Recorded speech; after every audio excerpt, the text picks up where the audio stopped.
7ನೇ ವಾರ್ಡಲ್ಲಿ ಕೆಂಪೇಗೌಡ ನಗರದಲ್ಲಿ ಭಾಳ ಒಂದು ಉತ್ತಮವಾದ ಈ ನಾಗರಿಕರಿಗೆ ಬೇಕಾಗಿದ್ದಂಥ ಒಂದು ಉದ್ಯಾನವನ ಮಾಡಿಕೊಟ್ಟಂಥವ್ರು ಫಾಕ್ಸ್ಕಾನ್ ಕಂಪ್ನಿಯ CRI ಫಂಡಿಂದ ಇವತ್ತು ಒಂದು ಈ ಕಾರ್ಯಕ್ರಮ ಉದ್ಘಾಟನೆ ಆಯಿತು.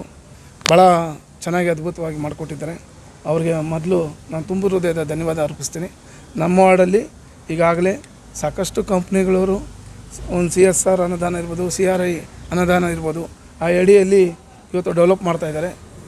ಇದೇ ಥರ ಏನು ಇಂಡಸ್ಟ್ರಿ ಏರಿಯಾದಲ್ಲಿರುವ ಕಂಪ್ನಿಗಳವರು ಸಹ ಈ ನಗರಕ್ಕೆ ಮತ್ತು ಈ ತಾಲೂಕಿಗೆ ಸಾಕಷ್ಟು ಏನು CSR ಫಂಡನ್ನು ಉಪಯೋಗಿಸ್ಬೇಕಂತ ನಾನು ಈ ಒಂದು ಸಂದರ್ಭದಲ್ಲಿ ಕೇಳ್ಕೊತೀನಿ. ಈಗ ತಾನೇ ಆ ಕಂಪ್ನಿಯ ಪ್ರಮುಖರು ಏನು ಅಡ್ಮಿನಿಸ್ಟ್ರೇಷನ್ನ ಪ್ರಮುಖರು ಬಂದು ಉದ್ಘಾಟನೆ ಮಾಡಿದ್ರು. ಜನಪ್ರಿಯ ಶಾಸಕರು ಸಹ ಆಗಮಿಸಿದರು. ನಗರಸಭೆಯ ಪೌರಾಯುಕ್ತರು ಸಹ ಆಗಮಿಸಿದರು. ಹಲವಾರು ಕಂಪ್ನಿಯ ಪ್ರಮುಖರು ಬಂದು ಇವತ್ತು ಏನು ಸಾರ್ವಜನಿಕರಿಗೆ ಉಪಯೋಗ ಆಗಲಿ ಅಂಥೇಳಿ ಈ ಒಂದು ಕಾರ್ಯಕ್ರಮವನ್ನು ಉದ್ಘಾಟನೆ ಮಾಡಿದ್ದಾರೆ. ಭಾಳ ತುಂಬ ಹೃದಯದ ಧನ್ಯವಾದಗಳು ಅಂತ ನಾನು ಹೇಳ್ತೀನಿ. ಎಷ್ಟು ಲಕ್ಷ? ಸುಮಾರು ಇದು 5 ರಿಂದ 6 ಲಕ್ಷ ರೂಪಾಯಿ ವೆಚ್ಚ.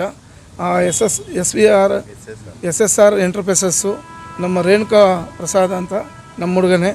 ಆ ಹುಡುಗ ಭಾಳ ಆಸಕ್ತಿ ವಹಿಸಿ ಇದು ನನ್ನ ಏರಿಯಾ, ನಾನಿಲ್ಲಿ ಹುಟ್ಟಿ ಬೆಳೆದ ಏರಿಯಾ ಅಂಥೇಳಿ ಭಾಳ ಒಂದು ಪ್ರಪೋಸಲ್ ತಂದಾಗ ಇಲ್ಲೇನಾದರೂ ಒಂದು ಪಾರ್ಕ್ ಮಾಡಬೇಕಣ್ಣ ಅಂದ. ಸರಿ, ಏನಾಗಬೇಕಪ್ಪ ನಮ್ಮ ಕಡೆ ಅಂದೇಳಿ ಅಂದರೆ ನಗರಸಭೆಯಿಂದ ಒಂದು ಅನುಮತಿ ಕೊಡಿ ಅಂದರು.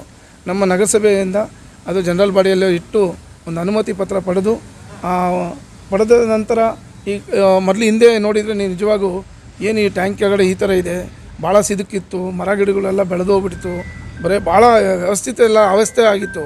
ಆದರೆ ಇವತ್ತು ನಮಗೆ ಆಶ್ಚರ್ಯ ಆಗ್ತದೆ. ಭಾಳ ಒಂದು ಅದ್ಭುತವಾಗಿ ಚೆನ್ನಾಗಿ ಮಾಡಿಕೊಟ್ಟಿದ್ದಾರೆ. ನಮ್ಮ ರೇಣುಕಾಗೂ ಸಹ ನಾನು ಧನ್ಯವಾದ ಅರ್ಪಿಸ್ತೀನಿ. ಇನ್ನು ಒಳ್ಳೊಳ್ಳೆ ಕೆಲಸಗಳಾಗಬೇಕು. ಈಗಾಗಲೇ ಸಿಗ್ನಲ್ ಲೈಟು ಸಹ ಅಸೆಟಾ ಕಂಪ್ನಿಯವರು ಕಳೆದ ಒಂದು ತಿಂಗಳಿಂದ ಒಂದು ಹಾಕ್ಕೊಟ್ರು. ಅವ್ರಿಗೂ ಅಷ್ಟೇ ನಾವು ಈಗ ಮತ್ತೆ ಇನ್ನೊಂದು ಪ್ರಪೋಸಲ್ ಅವ್ರು ಕೊಟ್ಟಿದ್ದೀರಿ. ಏನು ಡಿ ಕ್ರಾಸಲ್ಲೂ ಸಹ ಸಿಗ್ನಲ್ ಲೈಟು ಒಂದು ಅಳವಡಿಸ್ಬೇಕು. ಟ್ರಾಫಿಕ್ ಸಮಸ್ಯೆ ಜಾಸ್ತಿ ಆಗ್ತಾಯಿದೆ ನಗರದಲ್ಲಿ, ಭಾಳ ತೊಂದರೆ ಆಗ್ತಾಯಿದೆ. ಇವಾಗ CC ಕ್ಯಾಮ್ರಾ ಇರ್ಬೋದು, ಸಿಗ್ನಲ್ ಲೈಟ್ ಇರ್ಬೋದು, ಅಪಘಾತಗಳು ಹೆಚ್ಚುತ್ತೈತೆ, ಏನು ಪ್ರಕರಣಗಳು ಜಾಸ್ತಿ ಆಗ್ತಾಯಿದೆ.